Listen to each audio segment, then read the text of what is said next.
Welcome to Developing Your Search Strategy. Today we'll be looking at identifying key concepts, brainstorming search terms, and crafting search strings. American author Zora Neale Hurston once said, "Research is formalized curiosity." What does that mean for us? It means searching is a process of learning, and sometimes it takes more than one try to find the answers we need. Let's get started on developing your search strategy. First, let's talk about why search terms can be tricky. When you're searching for scholarly articles, it can be hard to come up with the best terms. Terms with multiple meanings, vague terms, or non-scholarly terms can all lead to imperfect search results. The key? Be prepared to fail and keep an open mind. If your first search doesn't work out, don't give up. And remember, you can always ask a librarian for help. Step 1 is identifying key concepts. Step 2 is brainstorming search terms. Step 3 is crafting a search string. Let's start with Step 1, identifying key concepts.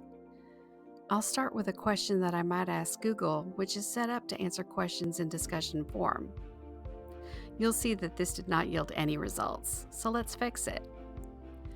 Our databases are looking just for the facts, so I'll take out extra words like how and do.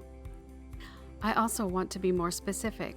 It's not phones I'm really wanting to know more about, it's social media. Now I'll remove the word make. And I'll change teenagers to a more academic synonym, adolescents. I'll also change unsocial behavior to social behavior, because unsocial behavior is just one kind of behavior, and I'd like to look at all kinds of social behavior.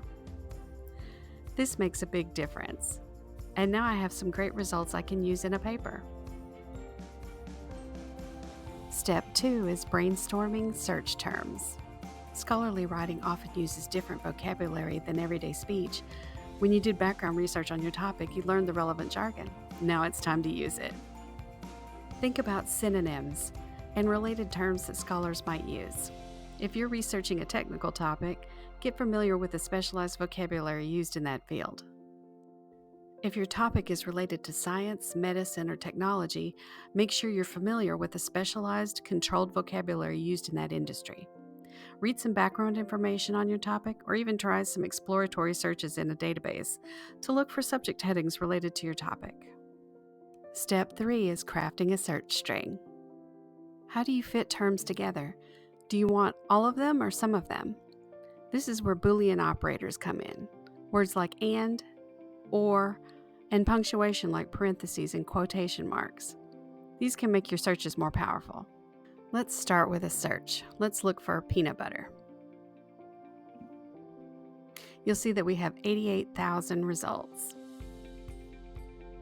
That's a lot, so let's try and make that a little more precise. Let's put quotation marks around the multi-word phrase and see if that reduces our results. Now we have 84,000. That's a little bit better. Now let's try a search for jelly and see how many results that gets.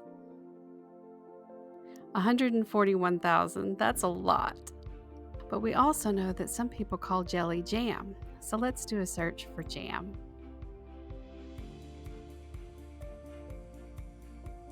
You'll see that returns even more results, 557,000.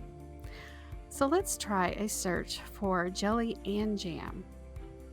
That will return results that have both words used in the same article.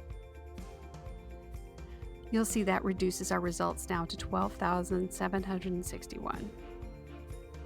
But let's say we did want articles that had either jam or jelly in them. So let's try jelly or jam. 686,000. That's a lot of results because it's returning every article using the word jelly or every article using the word jam. So now let's add peanut butter to our search string. Let's try peanut butter and jelly.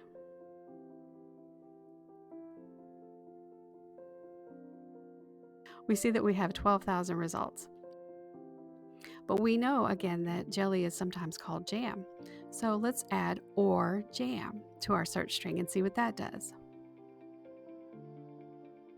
84,000 is still quite a lot, and it's not the most precise search string that we can use because what it's looking for is peanut butter and jelly and then adding jam all by itself at the end. Remember, it's doing or, and or adds more.